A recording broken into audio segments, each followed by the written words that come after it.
বাংলাদেশ জামাত ইসলামীতে যেই পরিমাণ যোগ্য এবং কর্মজীবী মহিলা আছে, আমি খুব মানে হাস্যরস করেই বলছি যে এই পরিমাণ কর্মজীবী পুরুষ যদি বিএনপিতে থাকতো, বাংলাদেশে চাঁদাবাজির সমস্যা হতো না। যে দীর্ঘ অপারেশনের মধ্যেও আমরা কিন্তু জামাতের মানে রেকর্ড নাম্বার অফ আমরা মহিলা ভাইস চেয়ারম্যান নির্বাচিত হতে দেখেছি এবং আমরা মহিলা কাউন্সিলম্যান মেম্বার হতে নির্বাচিত হতে দেখেছি। সুতরাং আমাদের ইলেক্টেবল মহিলা নেই কিংবা যোগ্য মহিলা নেই, এটা মানে ইট ইজ এ কি বলা যায় যে আমাদের এগেনস্টে একটা স্মিয়ার ক্যাম্পেইন।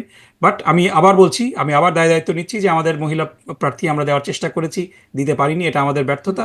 ইনশাআল্লাহ ভবিষ্যতে আমরা এটা দেবো। যে নেতৃত্ব জায়গায় আপনি মোটামুটি বলেছেন, তারপরে এখানে একটু শুনি। ধরেন প্রধান বিচারপতি হতে পারবেন, সেনাপ্রধান হতে পারবেন, পুলিশ প্রধান হতে পারবেন, বা কোনো গণমাধ্যমের প্রধান ব্যক্তি হতে পারবেন কি নারী নেতৃত্ব, মানে নেতৃত্ব হতে পারবেন, একজন নারী থাকতে পারবেন? এইসব হাইপোথেটিক্যাল কথাবার্তা তো এখন বলে কোনো লাভ নাই। বর্তমানে কোনো প্রধান বিচারপতি মহিলা হয়েছে কিনা, না, হন নাই, কোনো কিন্তু সেনাপ্রধান পারবেন মহিলা কিনা? হয়েছে কিনা, তো এই মানে we will address that when we get there. কারণ প্রশ্ন হচ্ছিল যে জামাতের শীর্ষ পদ নিয়ে আমরা মানে that's where we made it clear. Other everything, বিষয়টা হলো যে আপনাকে এভাবে নিতে হবে, যে জিনিস আমরা বলছি না সেই জিনিস আমাদের আমাদের মুখ দিয়ে আমাদের নামে অনুগ্রহ করে চালিয়ে দেবেন না। সো বাকি বিষয়গুলো নিয়ে আমরা কোনো বক্তব্য দেইনি জি। এবং বাকি বিষয়গুলো নিয়ে অন্য কোনো দলও বক্তব্য দেয়নি। আপনি বিএনপিকে জিজ্ঞেস করেন যে এই বিষয়গুলো নিয়ে মহিলারা আসবে কিনা, না, তারপরে তারা তো উই উইল বলে নাই অ্যানসার যে দ্যাট। শীর্ষ নেতৃত্বে নারী থাকতে পারবে না, ফলে তাদের জন্য এই তো প্রশ্নটাও আসছে না। না এবং না, তাদের ওটা শীর্ষ ওটা নেতৃত্বেই ওটা নারী ডিফারেন্ট ছিলেন, জিনিস। আমরা তাদের আমরা শীর্ষ আমরা নেতৃত্বে নারী ছিলেন। আপনাদের এই আসলে ধরনের হাইপোথেটিক্যাল প্রশ্নের উত্তর আমরা দিতে ইন্টারেস্টেড না। জি।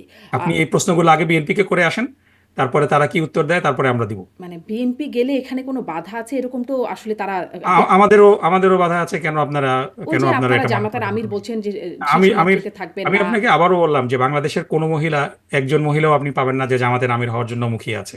সুতরাং মানে দিস ইজ বা আপনারা দিস ইজ ক্ষমতায় গেলে প্রধানমন্ত্রী হতে পারবেন না, বলছেন মানে নেতৃত্ব, নারী নেতৃত্ব থাকতে পারবেন না, সেজন্যই জিজ্ঞাসা করছিলাম। না যাই না, হোক, বাদ আপনারা বাকি এখন কোয়েশ্চেন বলতেই গুলা চান না। মানে প্লিজ আমরা যে জিনিসগুলো বলি না ওই জিনিস আমাদের সম্পর্কে অ্যাজিউম করবেন না। আমি তো এই জন্যই স্পষ্ট হতেই প্রশ্নটা না, করছি, এটা অ্যাজিউম করতে এটা চাই এটা না।